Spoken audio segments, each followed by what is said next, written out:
Well, welcome everyone. Happy to have you all here finally in a different room, but one way you'll be able to see and hear everyone for our webinar. So today, through Paralympics GB and Everybody Moves powered by Toyota, we're happy to introduce you to our Engaging the Disabled Community in Movement, Sport and Physical Activity webinar. Long titles are apparently in at the moment, so that's what we're rolling with.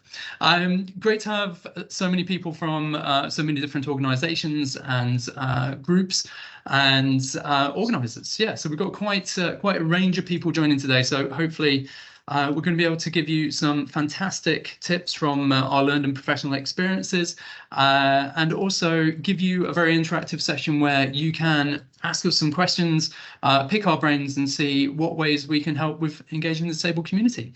So without further ado, as soon as we are running a little bit behind time, I'm just going to introduce our amazing panel. So I'll start with myself. My name is Baden and I work here at Paralympics GB on the Everybody Moves powered by Toyota programme. So that's our grassroots initiative, helping the disabled community to be more active in ways that suit the individual. So I'm going to now pass on to Nicci to introduce herself.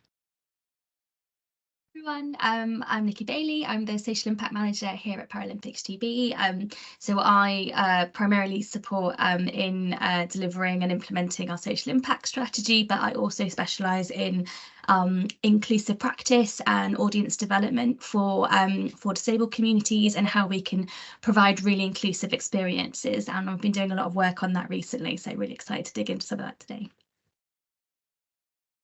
Excellent. And if we pass on to Louise, please. Hi guys, great to meet you all. My name is Louise, as Baden says.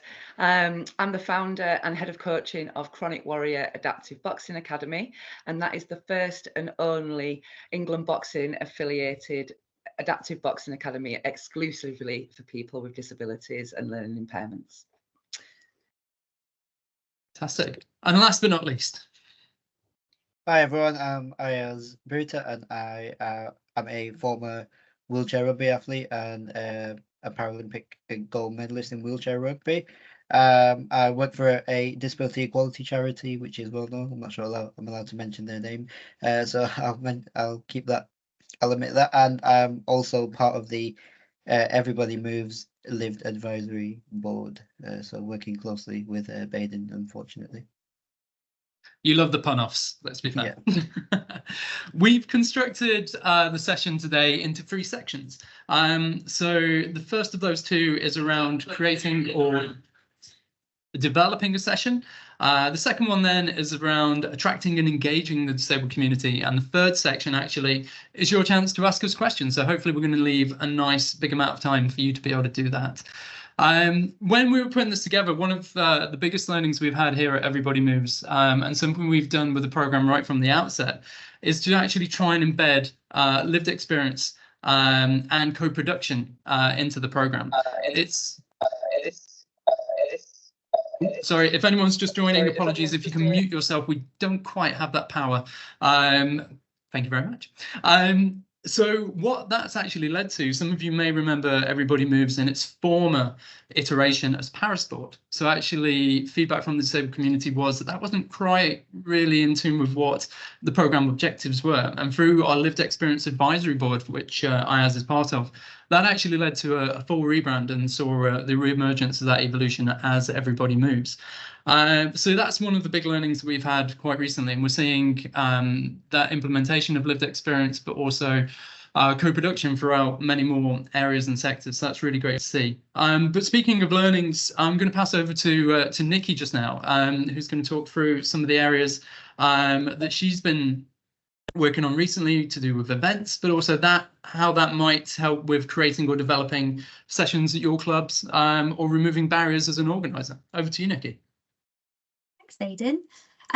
Yeah, so as I mentioned earlier, over the last year, I've been working really closely with Matt Wookey at UK Sport, who might even be on this call, maybe, I'm not sure.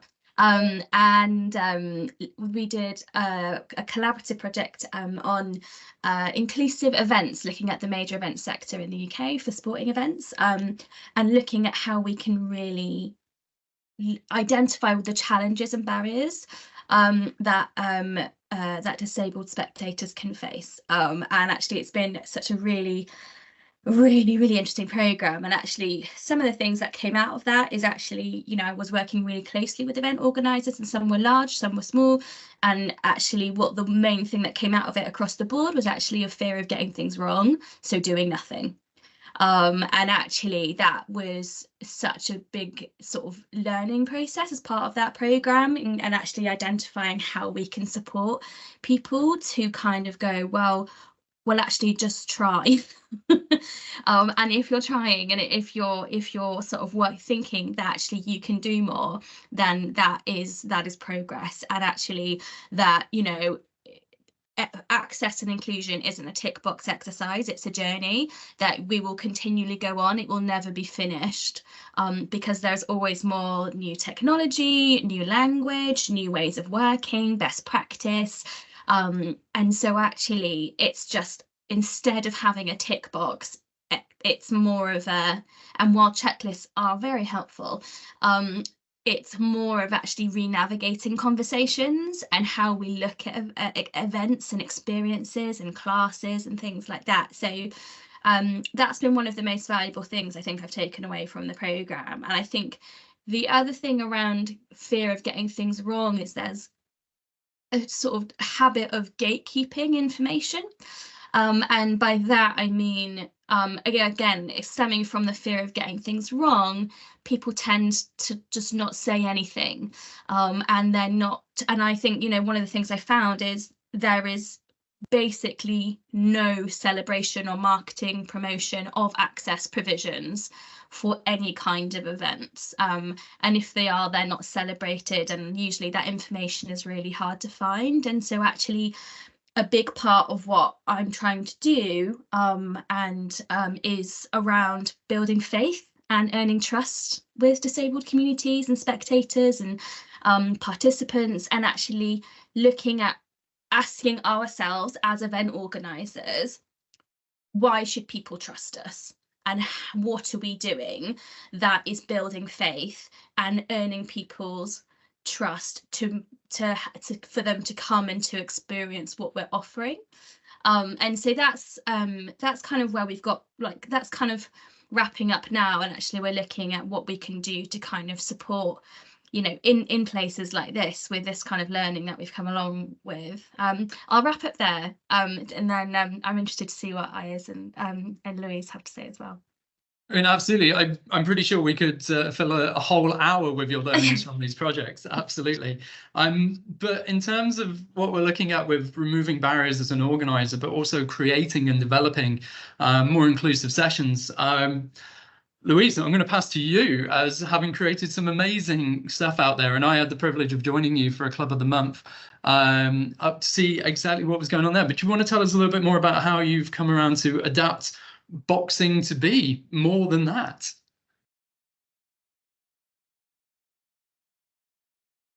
You're on mute though.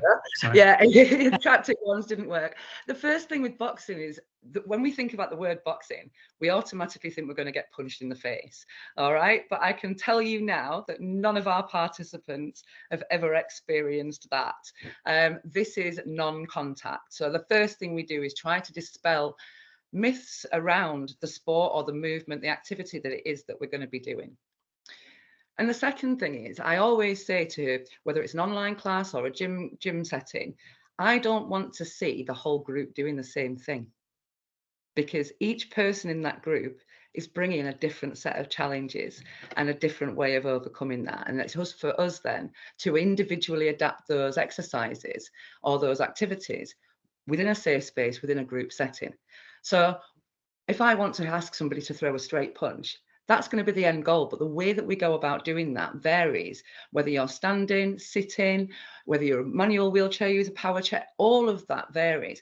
And that's my job. So I feel like I'm not doing my job if you're not asking me how to adapt something.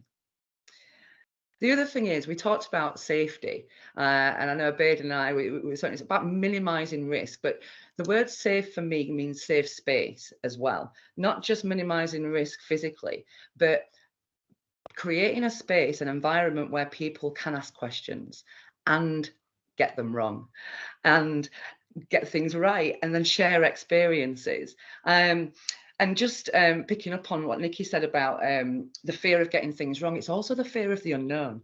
So again, this is our job. And I was literally in a queue in a shop the other day, and a little boy tapped me on the shoulder and he said, "Why are you in a wheelchair?"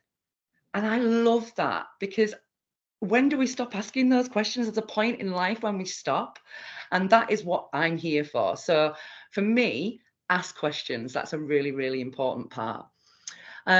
So with the adapting the sessions, we also use kind of icebreakers as well. So we'll introduce activities that are centered around boxing, things that even the elite level athletes will do, something like skipping.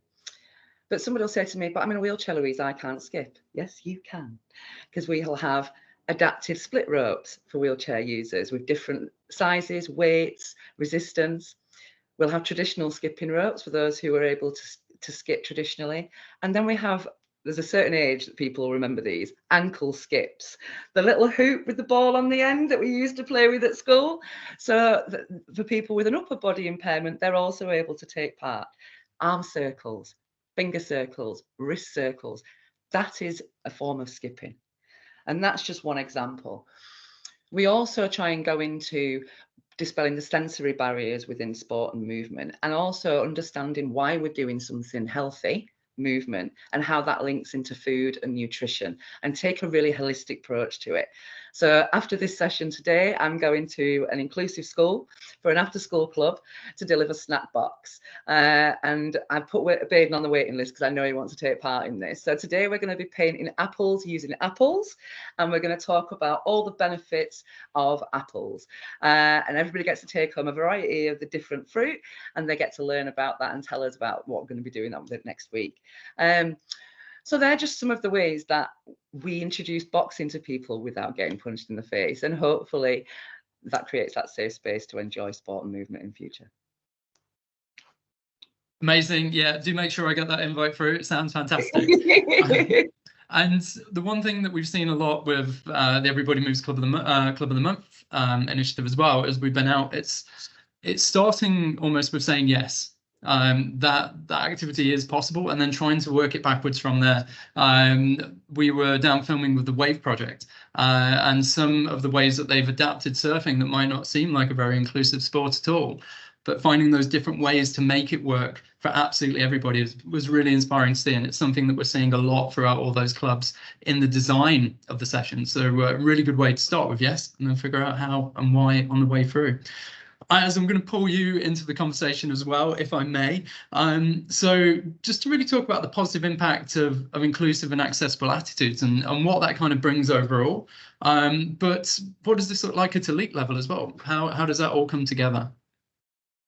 Yeah, so I started to play wheelchair rugby in 2010, and I was the, let's say, only diverse person within my club team, and also the Great Britain setup when I was there, and then I was the only person of ethnicity within the Tokyo wheelchair rugby squad. So I sort of had to go through a journey to sort of be included. Although I was included, people didn't understand from probably a disability point of view, and also a faith or cultural point of view as well. Like, so I come from an Islamic background, so I'm Muslim by faith, and people didn't understand what I needed to do during a session, if it was during the prayer time, because we pray 5 times a day, or if I'm training, it's the month of Ramadan, or if I've got Eid, which is a big festival. So I sort of had to go through a journey of staying quiet about it, because I wasn't in that safe space, if you know what I mean. And then I sort of had to create my own safe space by talking about it and dealing with, you know, I'd say a little bit of uneducated questions, but I didn't get frustrated by it. I chose it as an opportunity to try and educate, and this is what I need. And then the more I became myself, I felt that I was hiding myself from other people, so I felt like I was living a double lifestyle, one at home and one when I was away playing sports. So once I mixed the two together, that's what got the best out of me as an athlete, as a person. I think that is very good inclusive practice for people to bring in within their clubs, their sport, physical activity. So it's about, you know, educating yourselves, attending, you know, equality, diversity, inclusion webinars, like what can you do to make somebody feel safe? And we're not different. We're just people that, you know, that are all the same, but we just have set a bit different ways of doing things. I know I don't want to say different again, but but we're all there for the same goal. But if you don't feel someone included, you're not going to get the repeat attendance, and you're probably going to have low numbers and things like that. And I'm very big on trying to. It's funny because I'm on another Paralympics GB board, and we were talking about this yesterday, where going through all the figures of people participating in the sports for the long squad for the Paralympics, and you know the diversity level is very, very low. It's very, let's say, it's very white based, and we need to sort of improve that. So if you're not changing your attitude, if you're not educating yourself, and you know, are we deterring these people away from trying to achieve their potential, or even participating at grassroots level? So as a food for thought, that one. Thanks, Ayaz. We've kind of accelerated that first phase just simply because we were a little bit late coming to the table, but it's all around thinking about the session as a whole first. What are you trying to offer, and how can you make that the most accessible and inclusive that you can? So just a few bits and food for thought on there of ways to do that. So the second phase for this, of what we want to share with you guys today, is about not only then attracting but also engaging with the disabled community. And how does that look in the comms side of things as well? So Nicci, I'm going to pass to you, if I may, just to give us a little bit about the social model of disability and some practical steps that people might be able to take in their communications. Yeah, sure. So for those who aren't familiar, we follow the social model of disability, which basically, for those who don't know, it's a way of viewing the world, which is created by disabled people themselves. Which basically takes the responsibility and accountability back onto wider society. So, for example, if a wheelchair user is facing a building and there are stairs in front of them and no ramp, then that person is just being disabled by that building, by the community and wider society, who is putting up barriers to not provide equal access for that experience. And so this kind of differs to the medical model, which kind of really is focused on physical difference and medical diagnosis, and very much kind of puts a lot of blame and weight on the actual person, rather than, you know, when Ayaz was talking earlier about actually let's see people and for who they are, rather than having a one-size-fits-all policy. It's actually let's be person-centered and treat people like humans, and actually make people and organizations, wider society, take responsibility for making sure that the world and the experiences within that world are inclusive.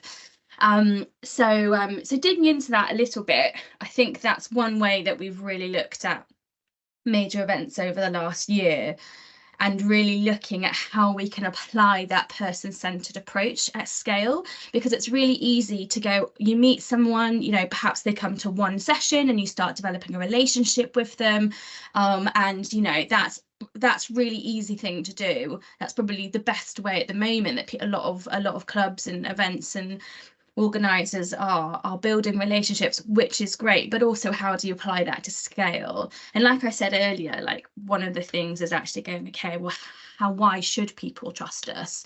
And I think that communication is a huge thing for this, and we are really failing a lot of disabled communities through the lack of communication. And it was interesting, I was having a conversation with Tanya Nadaraja, so another Paralympian who's just absolutely brilliant and eloquent in a million different ways. And she said something great that I keep bringing up, which is she said she'd never met a disabled person who said, whoa, stop, this is too much information. And like I said earlier, there's this thing around gatekeeping information, because you're just not, because if as a non-disabled person you're just not sure what is the right answer, I don't want to insult people, I'm scared of getting it wrong, so you just put nothing out. But actually just putting out that information around your venue, what that session is going to look and feel like, help people envision it in their minds, going, is this going to be for me? Is this designed for me? Do they have my thoughts and my needs in mind when they've created this session? And starting to build those relationships. And so that's really helpful. And I think also just some easy wins are put that information up, but also if you're not sure how to explain something, put a picture up, do a little video tour. It doesn't have to be, you know, an all singing, all dancing, you know, video that you've got of, you know, a director coming in. It's literally footage and helpful information that can help people make informed decisions.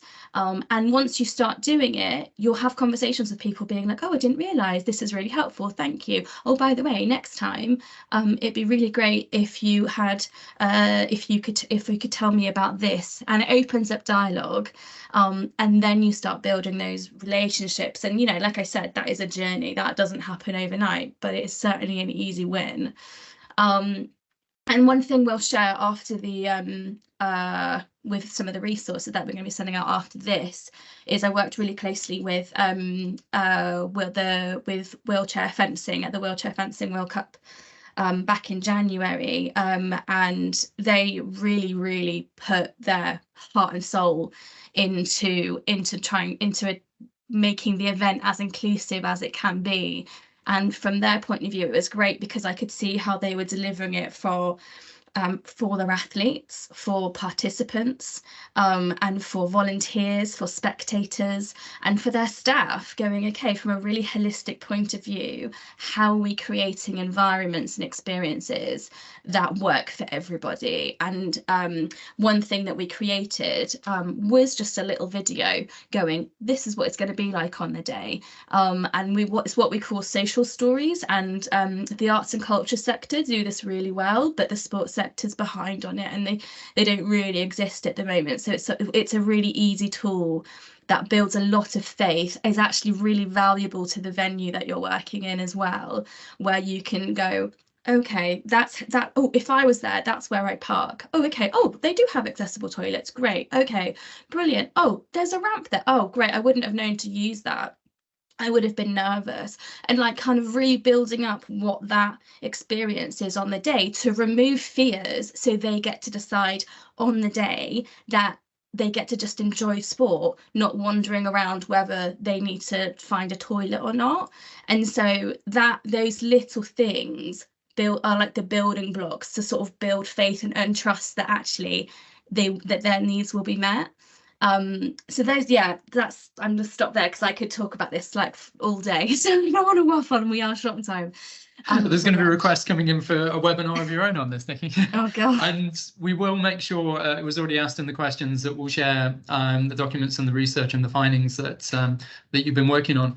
And just a call for questions as well. We're kind of, you know, not too far away from that section of the webinar. So any questions you've got that you want answering in that Q&A, please feel free to start piling those in, and we'll start getting those ready to go. But some really great insight there, Nicci. Thank you on different ways that communication can take, or different forms, and just the extra bits and pieces that might seem like a small touch, but actually has such a massive impact when it comes to that being received by the disabled community.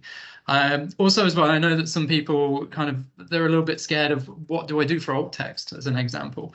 There's some amazing resources out there, and we'll start to link to those as well. So for instance, with RNIB, they actually put out a whole kind of guidance sheet on best practice for that. So we'll share some of our favorites. And again, if you've got any more, then let us know and we can add those to the list for next time. But on that of providing suitable information, Ayaz, I'm going to come to you just now. It's something that we've spoken about a lot before.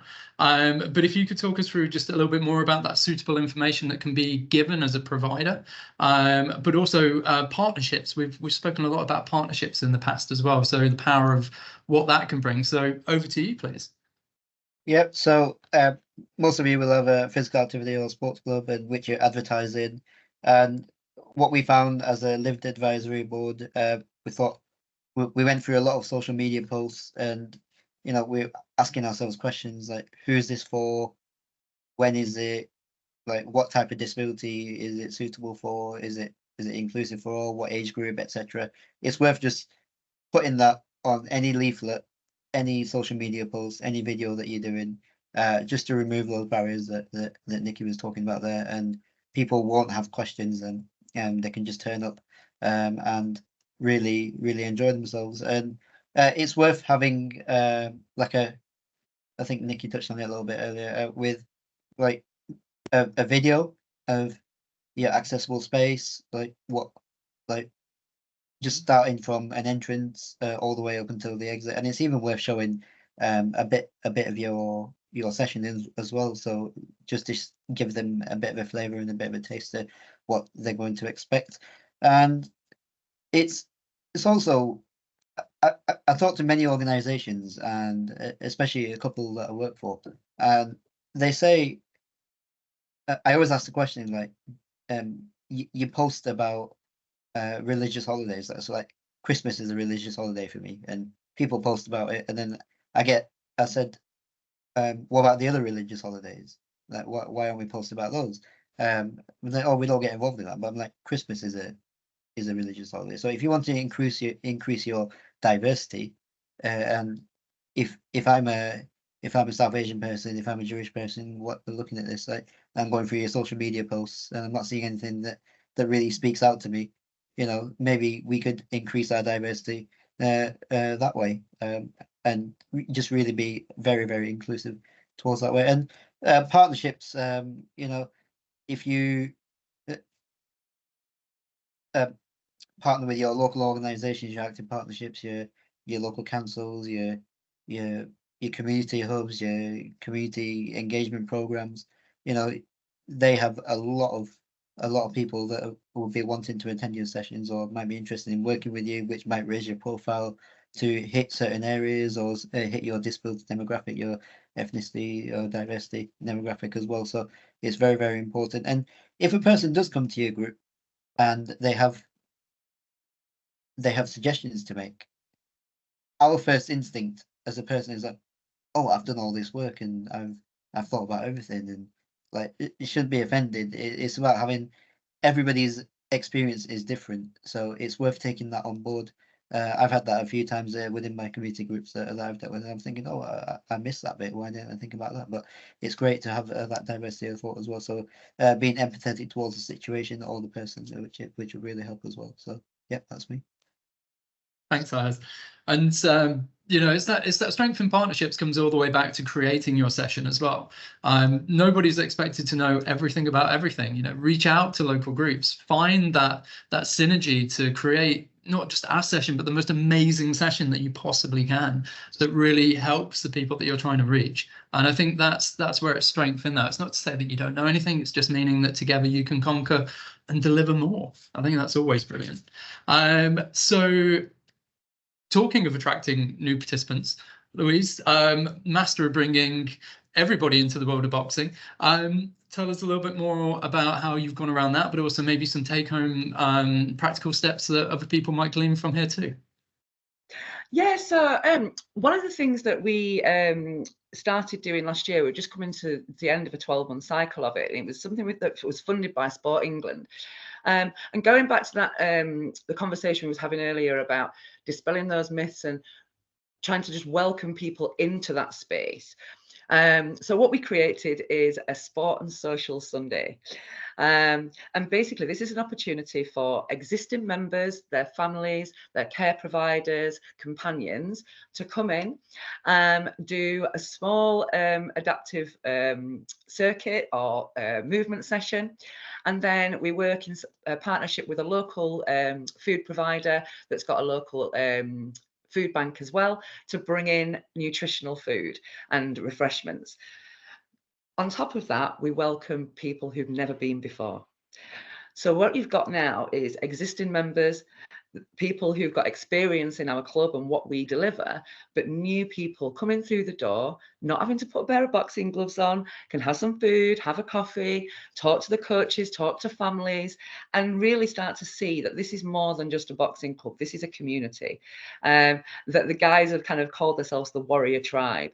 And really for us, that's been the key to unlocking the success with the demand for our sessions. Hence when I mentioned a waiting list, because we're very passionate about keeping the amount of people within a specific class to a minimum, because it enables us to give that individual adaptation, that safe space, and really work with people. So through these sport and socials, we've then been able to go on and apply for further funding and put on classes for a specific demographic. That might be visual impairment boxing, which we did for a year through England Boxing. It could be a snack box course for autistic adults, which we worked with Sheffield Autism Partnership Network with. So for us, again, it's about that family vibe that we have there and the community. And you don't need to be there in person to be part of a community. Ayaz touched on this, and it's something I'm really passionate about. I think everybody in education and sport and movement should have somebody that they can identify with. For me, I didn't have that growing up, and so I was quite disengaged with sport. But sport, I've talked about it so many times, saved my life, changed my life, and it's changing other people's, and it's the best thing. It's the gift that keeps on giving. So yeah, if we can kind of share those experiences and bring all of that together, I think, yeah, hopefully we're doing our job. But yeah, again, like the guys, I could talk all day, so I'm gonna shush. Oh, thank you, Louise. It is about how to get, let's say you've created and crafted one of the most amazing sessions in the world, and it's still trying to get it out there. And I'm going to go on a bit of a toot our own horn thing here, but with having Everybody Moves there as the big shop window, is the way I always like to think of it, is to try and showcase all the amazing activities that are already out there or coming to the market. How can we as a program help just showcase that even more for you? And with just from my own experience, mum's a wheelchair user, and I tried to find her a bocce club in her local area. And it's just trying to make your staff, all staff, aware of the opportunities that are there. So as I called through to the local centre, nobody had any idea that this session even took place. So that then went through to somebody else, and ultimately it took quite some doing to try and get her to that club. However, she is now there, absolutely killing bocce and winning on a regular basis. But the one thing I've really kind of learned through seeing mum take part in that is actually bocce is just something that she happens to do while going to this amazing community hub. And there's strength in acknowledging that, I think, as well, as a session provider and designing these sessions, that some people will come just because they want to hang out with other people. The fact that they do a other thing at the same time, that's cool. But there's a real supportive vibe and community that does come from that. So hopefully on our whistle stop tour, and again, apologies that we've condensed that even more so into a very, very small space of time. Just some key kind of points from ours, from our webinar there for you. And that's, we're really big here at Paralympics GB on the social model of disability and using that in all of our communications and the way that we view and phrase things. The other side, and as I said earlier, has been really embedded into the Everybody Moves program, is the inclusion of lived experience and also co-production. And for us, co-production isn't really something that we think about towards the end of a process. It's something that is there from the start, and it's on equal terms. It's that ability for all voices in that room to be equal and have the same amount of say and course of the direction that things may take. So right from the start, I find that's really powerful to bring in. Nicci, again, we could have taken a whole hour, I think, on your amazing toolkit that's been produced, and we will share that. There's some great learnings from that as I look through it. And where it says events, you can replace that with session. You can replace that with class. So whatever it is that you're offering, all of these extra bits really do make the difference when we're trying to engage with the disabled community. And like we said before, give that faith that the session is not only going to be good, but it's been well thought through and tailored to make sure it's as inclusive as it possibly can be. Again, tooting the horn, Everybody Moves as an activity finder. We are approaching the games. So if you have any activities, any sessions that you'd like for us to shine our rather large spotlight on this year, we're here to help you with that, and we'd love to see them on our activity finder for people to find in their local area. I think a good thing as well is that this is a great step for everyone attending today and having this forum to talk and discuss. And taking action is one of the best things that you can do, and it is just one of those steps. So don't stop here though. What else can you learn? Embrace the new learnings, embrace different ways of doing things. Always consider every day to be a school day, and there's something that you can learn. And it's that non-stop continuous process of just listen to people. How do we want to progress and evolve things, and building on that feedback every single time. And that's enough of me talking as well. We're going to throw it open to you in the Q&A. Still got about 15 minutes, but this is where we want you guys to wade in. We've been quite light on some of our learnings there, but what is it you want to know more about? Feel free. Don't all rush at once. Baden, while we're waiting for some questions, I was just having a think then about some of the some great stuff there everyone was saying, and I think that we don't always need to reinvent the wheel. There's some really good tools and resources out there. You don't need to think that, gosh, we need to completely transform our organisation, and that seems, oh God, that's huge. We can't possibly do that. Actually, you don't need to reinvent the wheel. And actually, one thing that's really interesting is actually on the Everybody Moves platform, there's a whole platform there of people who are doing really incredible things. You might be doing some things really well, but actually you want to improve in certain areas. Maybe you want to do more for visually impaired participants. You might want to do more for the deaf participants. Well, you know, whatever it might be that you feel is lacking from your particular session or something like that. Go and see what other people are doing. Go and talk to them and see how you can collaborate, because there does seem to be, and I think it's a little bit of the competitive nature of sport, that people work very siloed and don't actually ask for help and don't see, oh, how did you do this? Or do you have a template for an inclusive volunteering policy? How did you, what does that fit? How does that figure out? Because that looks really good, but I don't know how you got there. Like, don't offer support, give that support, give your learning and share that with other people, but also don't be scared to go at other people and pinch ideas with permission. And so, you know, try get people out to try and do that. And you don't need to reinvent stuff. There's people out there doing loads of things, which is great. Absolutely, and it can be quite daunting. As a coach myself, I see this quite regularly as I'm teaching or visiting other clubs.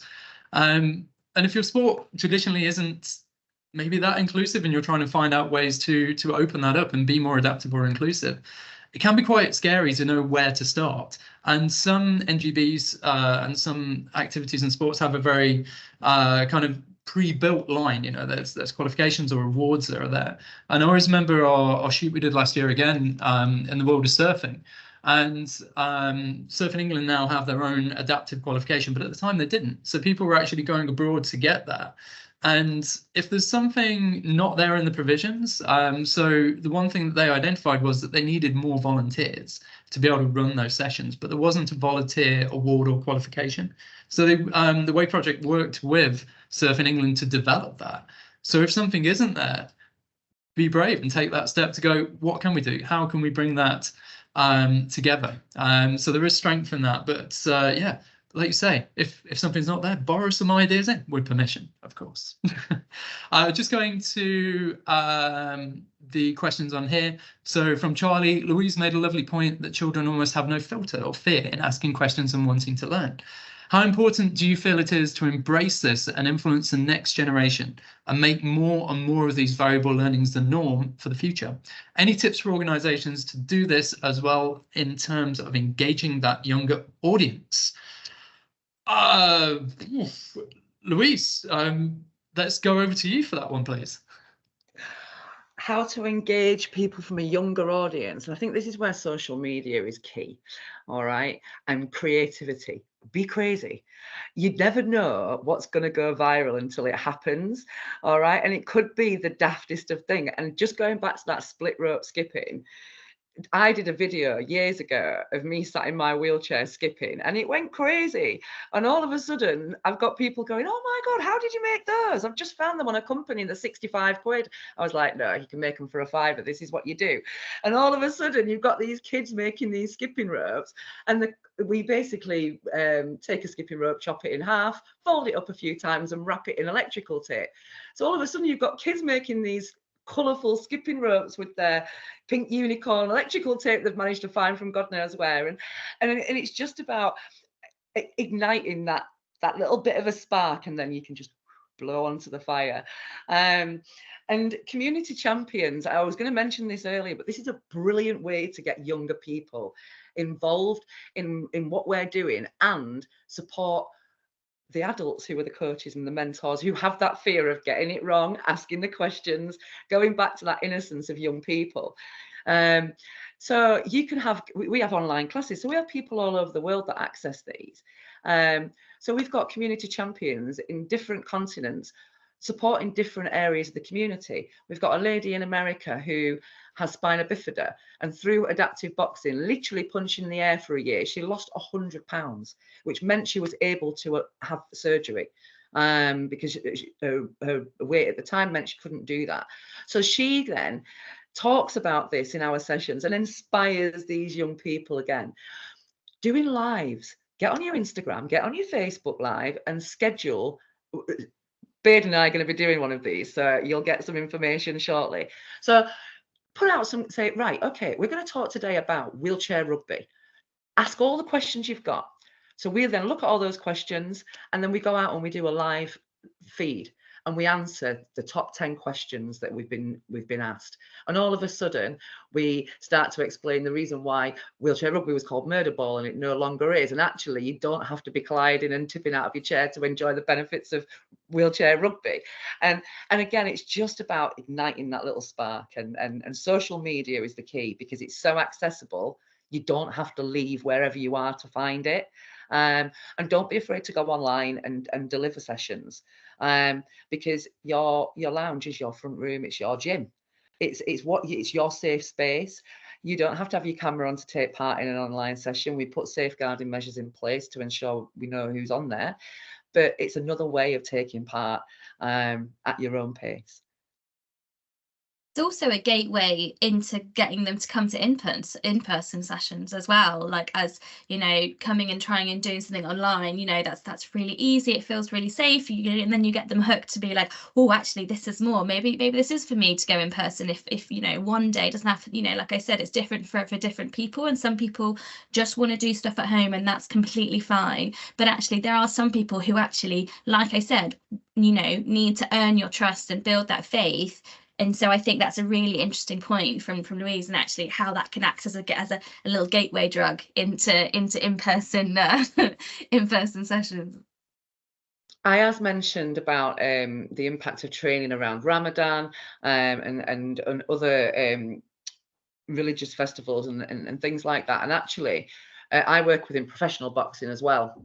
And a team of guys have just done 10,000 rounds of boxing for Ramadan, and to really highlight the different times that they need to be able to train, when gyms need to be open, when they're able to eat, when they're able to rest, how that impacts work and then the impact that has on their bodies, whether that's at grassroots level or at world level. And some of the athletes that took part were world level. And again, that inspires that younger audience to say, oh, wow, Nicci Bailey has just taken part in 10,000 rounds of boxing to raise awareness. I now feel confident to go into my gym as a young person and say, I can't make that session. It's too early. I won't have eaten by then. this needs to change just for this period. So again, yeah, have a look at the social calendar. Go onto the internet and look at important dates throughout the year, whether that be the 8th of March for International Women's Day or whatever it might be, and then build something around that and captivate that audience. What you do need to make sure you do, though, is make it sustainable, and it's not just going to be there for that 1 month and then disappear. All right, so it has to be something that is consistent, and you're not just going to build somebody up and drop them when that time's over.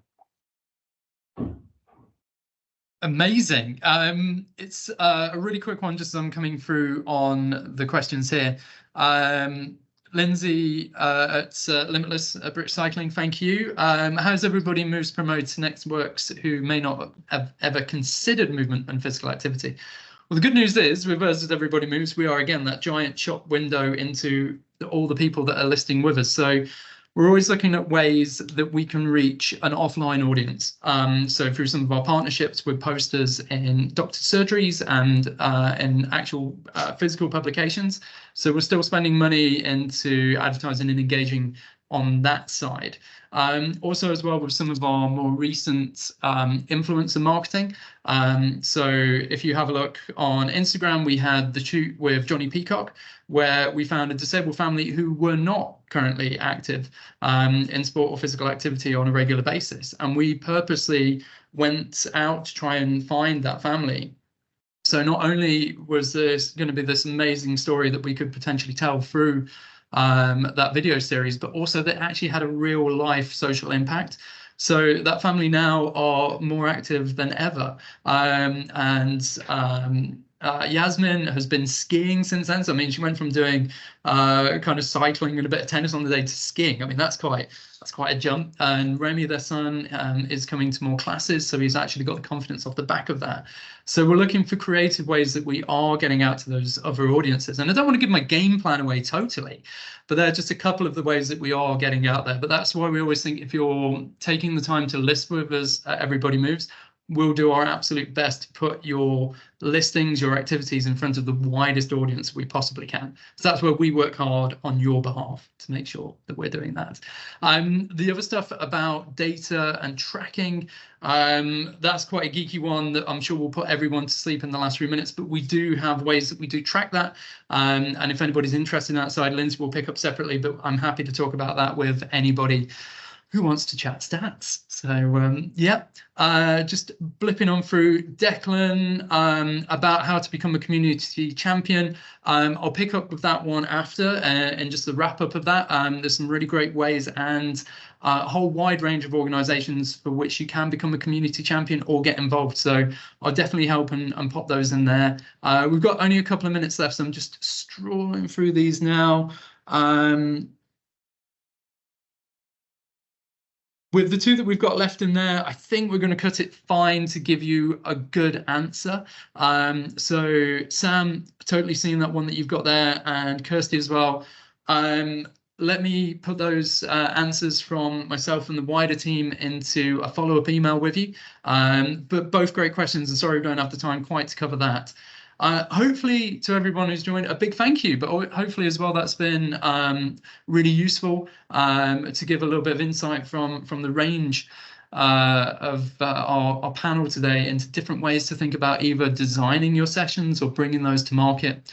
Some questions that you can ask and start to think a bit wider about what it is that you're providing, but then also those communication methods of how can you tell people about it? What ways can you add a little bit more to the already amazing cake that you're trying to sell? So lots, not one, but many cherries on the top is what we're after. So thank you, everybody. Again, if there are any other questions that you want to ask, please feel free to drop them in the chat and we will do a follow-up and bring all of those questions in that wrap up to you. But yeah, thank you everyone for joining. Thank you to our amazing panel. Thank you, Nicci Bailey. Thank you, Luiz Faye, and thank you, Ayaz Bhuta. Everyone have an amazing rest of your day. Thank you for bearing with us in the first 10 minutes while teams let us down, but we got there and hopefully it was a great one. There's a sports day coming up as well in August, so yeah, do tune in as we build up to the games. It's going to be a fantastic year and we're looking forward to taking you all on the ride with us. Thank you very much. Thanks all. Bye.